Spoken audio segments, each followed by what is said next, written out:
ನಾಳೆನೇ ಫೈನಲ್ ಆಗುತ್ತಾ ಜಾತಿ ಜನಗಣತಿಯ ವರದಿ? ಬಹಳ ಕುತೂಹಲಕ್ಕೆ ಕಾರಣ ಆಗ್ತಾ ಇದೆ. ಯಾಕಂದ್ರೆ ವಿಶೇಷವಾದಂತಹ ಒಂದು ಕ್ಯಾಬಿನೆಟ್ ಅನ್ನ ಸರ್ಕಾರ ಕರೆದಿದೆ. ಸರ್ಕಾರಕ್ಕೆ ಬಿಸಿತುಪ್ಪ ಆಗಿದೆ.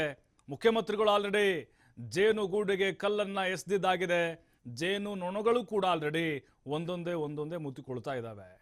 ಹಾಗಾದ್ರೆ ನಾಳೆ ಯಾವ ರೀತಿ ನಿರ್ಧಾರವನ್ನ ತೆಗೆದುಕೊಳ್ಳುತ್ತೆ ಸರ್ಕಾರ? ನಾಳೆ ನಿರ್ಣಾಯಕವಾದಂತಹ ದಿನ ಇದು. ಮುಖ್ಯಮಂತ್ರಿಗಳಿಗೂ ಅಗ್ನಿ ಪರೀಕ್ಷೆ.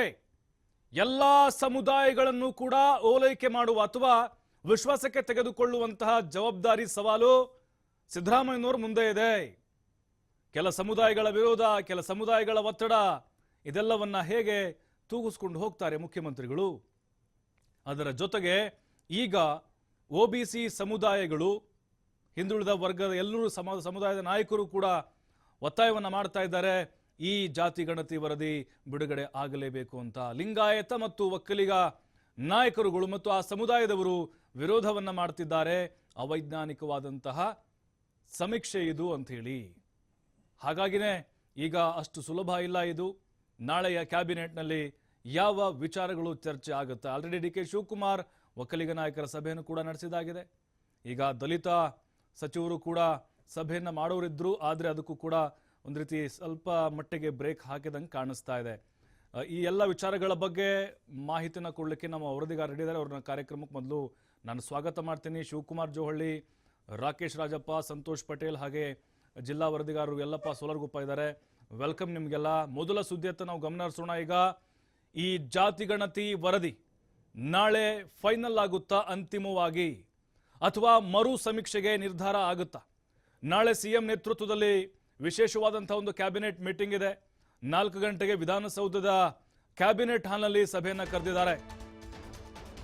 ನಾಳೆ ನಿರ್ಧಾರವಾಗುತ್ತಾ ಜಾತಿ ಜನಗಣತಿ ವರದಿ? ಜಾತಿ ಗಣತಿಯ ಜ್ವಾಲೆ, ಜಂಗಿ ಕುಸ್ತಿ ಇದು, ಅಥವಾ ಮರು ಸಮೀಕ್ಷೆಗೆ ಏನಾದ್ರೂ ನಿರ್ಧಾರ ಮಾಡಲಾಗತ್ತಾ? ಒಕ್ಕಲಿಗ ಮತ್ತು ಲಿಂಗಾಯತರ ವಿರೋಧ ಇದೆ.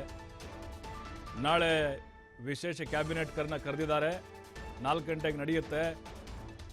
ಏನು ಚರ್ಚೆ ಆಗಬಹುದು, ಏನೆಲ್ಲ ಅಭಿಪ್ರಾಯಗಳು ಬರಬಹುದು? ಪರ ವಿರೋಧ ಅಂತೂ ಖಂಡಿತ ಬಂದೇ ಬರುತ್ತೆ. ಈಗಾಗಲೇ ಅವರಿಗೆ ಸಂಪುಟಗಳನ್ನು ಹಂಚಿಕೆ ಮಾಡಿದ್ದಾರೆ ಲಕೋಟೆಗಳಲ್ಲಿ. ಈಗಾಗಲೇ ವಿರೋಧವೂ ಕೂಡ ಬರ್ತಾ ಇದೆ. ನಾಳೆ ಸಭೆಯಲ್ಲಿ ಆಯಾ ಸಮುದಾಯದ ಸಚಿವರು ವಿರೋಧ ವ್ಯಕ್ತಪಡಿಸುವ ಸಾಧ್ಯತೆಗಳಿದ್ದಾವೆ. ಇತ್ತ ವರದಿಯನ್ನ ಬೆಂಬಲಿಸ್ತಾ ಇದ್ದಾರೆ ಅಹಿಂದ ಸಮುದಾಯದ ನಾಯಕರು, ಆಗಲೇಬೇಕು ಅಂತ. ಪರ ವಿರೋಧ ಚರ್ಚೆ ವೇಳೆ ಪರಸ್ಪರ ವಾಗ್ವಾದ ನಡೆಯಬಹುದು.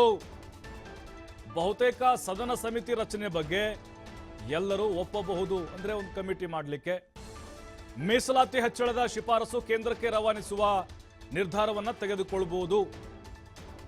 ಯಾಕಂದ್ರೆ ಮೀಸಲಾತಿ ಅನ್ನೋದು ಈಗ ಜಯಪ್ರಕಾಶ್ ಹೆಗಡೆ ನೇತೃತ್ವದ ಕಮಿಟಿ ಒಬಿಸಿ ಅವರಿಗೆ ಹೆಚ್ಚಿಗೆ ಮಾಡಬೇಕು ಅಂತ ಇಂತಿಷ್ಟು % ಅಂತ ಎಲ್ಲ ಮೆನ್ಷನ್ ಮಾಡಿದ್ದಾರೆ.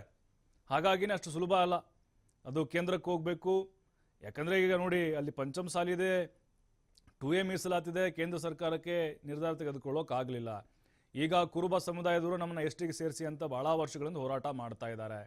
ಅದರ ಜೊತೆಗೆ ಮುಸ್ಲಿಮರದು ಕೂಡ ಅಲ್ಲಿ ಪರ್ಸೆಂಟೇಜ್ 8 ಮಾಡಬೇಕು ಅಂತ ಅವರು ಕೇಳ್ಕೊಳ್ತಾ ಇದ್ದಾರೆ. ಬಟ್ ಇದು ಕೇಂದ್ರ ಸರ್ಕಾರದ ಒಂದು ಅಧೀನದಲ್ಲಿ ಬರೋದ್ರಿಂದ, ಅಂದರೆ ಮೀಸಲಾತಿಯ ಹೆಚ್ಚು ಕಡಿಮೆ ಮಾಡುವುದರಿಂದಾಗಿ ಈಗ ರಾಜ್ಯ ಸರ್ಕಾರವು ಕೂಡ ಒಂದು ರೀತಿ ಇಕ್ಕಟ್ಟಿನಲ್ಲಿ ಸಿಕ್ಕಾಕೊಂಡಿದೆ. ಅಂದರೆ ಇಲ್ಲಿ ಈ ಜಾತಿ ಜನಗಣತಿ ವರದಿಯನ್ನ ಯಾರು ವಿರೋಧಿಸಬಹುದು? ಸಹಜವಾಗಿ ಲಿಂಗಾಯತ ಮತ್ತು ಒಕ್ಕಲಿಗ ಸಮುದಾಯದ ಸಚಿವರುಗಳು ವಿರೋಧವನ್ನ ಮಾಡ್ತಾರೆ. ಅದು ಮುಖ್ಯಮಂತ್ರಿಗಳ ಆಪ್ತರಿರಲಿ ಅಥವಾ ಕಾಂಗ್ರೆಸ್ನ ಕಟ್ಟಾಳು ಇರಲಿ. ಸಮುದಾಯ ಅಂತ ಬಂದಾಗ, ಜಾತಿ ಅಂತ ಬಂದಾಗ ಅಲ್ಲಿ ಮೊದಲು ಆ ಕಡೆನೇ ಹೊರಳ್ತಾರೆ, ಅದೆಂಥ ನಾಯಕನೇ ಆಗಿರ್ಬೋದು. ಹಾಗಾಗಿನೇ ಈಗ ಒಬಿಸಿ ಸಮುದಾಯದ ನಾಯಕರು ತುದಿಗಾಲ ಮೇಲೆ ನಿಂತಿದ್ದಾರೆ. ಬಿಡುಗಡೆ ಮಾಡಲೇಬೇಕು ಅಂತ ಹೇಳಿ. ಬಿಡುಗಡೆ ಆದರೂ ಕಷ್ಟ, ಬಿಡುಗಡೆ ಆಗದೇ ಇದ್ರೂ ಕೂಡ ಕಷ್ಟ. ಇಲ್ಲಿ ಅಂದ್ರೆ ಇಷ್ಟು ವರ್ಷಗಳ ಕಾಲ ಯಾಕೆ ಹಾಗಾದ್ರೆ ಮುಂದೂಡಿಕೆ ಆಯ್ತಿದ್ದು? ಕಾರಣಗಳು ಬಹಳ ಇದ್ದಾವೆ. ಈ ಹಿಂದಿನ ಮುಖ್ಯಮಂತ್ರಿಗಳು ಯಾರೂ ಕೂಡ ಅದಕ್ಕೆ ಕೈ ಹಾಕಲಿಲ್ಲ. ಸಿದ್ದರಾಮಯ್ಯನವರು ಮನಸ್ಸು ಮಾಡಿದ್ದಾರೆ, ಸಾಮಾಜಿಕವಾದಂಥ ನ್ಯಾಯ ಒದಗಿಸಬೇಕು ಎಲ್ರಿಗೂ ಅಂಥೇಳಿ. ಆದರೆ ಈಗ ಲಿಂಗಾಯತ ಮತ್ತು ಒಕ್ಕಲಿಗ ನಾಯಕರ ವಿರೋಧದ ಮಧ್ಯೆಯೂ ಕೂಡ ಆ ಸಮುದಾಯಗಳ ವಿರೋಧ. ಯಾಕಂದ್ರೆ ನೋಡಿ, ಲಿಂಗಾಯತರು ಮತ್ತೆ ಒಕ್ಕಲಿಗರು ಈ ಬಾರಿ ಕಾಂಗ್ರೆಸ್ನ ಕೈ ಹಿಡಿದಿದ್ದಾರೆ, ಅದರಲ್ಲಿ ನೋ ಡೌಟ್. ಅದಕ್ಕೋಸ್ಕರನೇ ಕಾಂಗ್ರೆಸ್ ದೊಡ್ಡ ಮಟ್ಟದ 135ಕ್ಕಿಂತ ಹೆಚ್ಚು ಸ್ಥಾನಗಳಲ್ಲಿ ಬಂದಿರೋದು. ಆ ಸಮುದಾಯ ಏನಾದರೂ ಕಾಂಗ್ರೆಸ್ಗೆ ಕೈ ಕೊಟ್ಟರೆ ಖಂಡಿತ ಅವ್ರಿಗೆ ಮುಂದಿನ ರಾಜಕೀಯ ಭವಿಷ್ಯದ ದೃಷ್ಟಿಯಿಂದ ಪರಿಣಾಮವನ್ನು ಬೀರುತ್ತೆ. ಎಲ್ಲವನ್ನು ಕೂಡ ನೋಡಬೇಕಾಗುತ್ತೆ ಇಲ್ಲಿ ಮುಖ್ಯಮಂತ್ರಿಗಳು.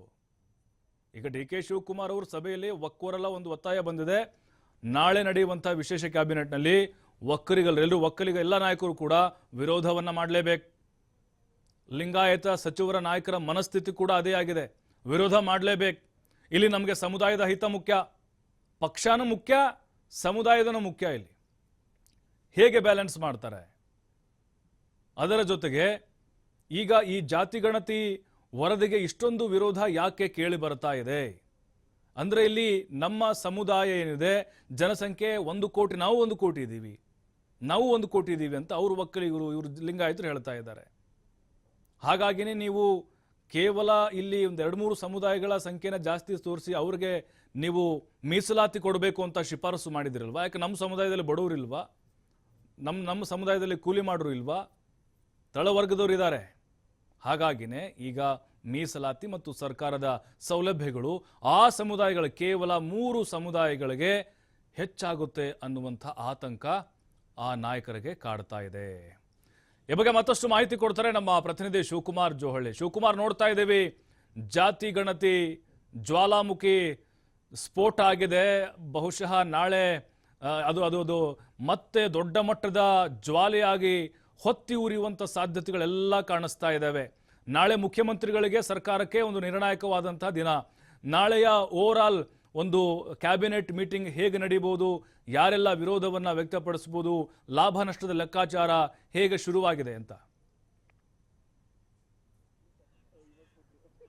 ಪ್ರಭು, ನಾಳೆ ಸಂಜೆ 4 ಗಂಟೆಗೆ ವಿಧಾನಸೌಧದ ಕ್ಯಾಬಿನೆಟ್ ಹಾಲ್ನಲ್ಲಿ ಮುಖ್ಯಮಂತ್ರಿಗಳ ನೇತೃತ್ವದಲ್ಲಿ ಸಚಿವ ಸಂಪುಟ ಸಭೆ ನಡೀತಾ ಇದೆ.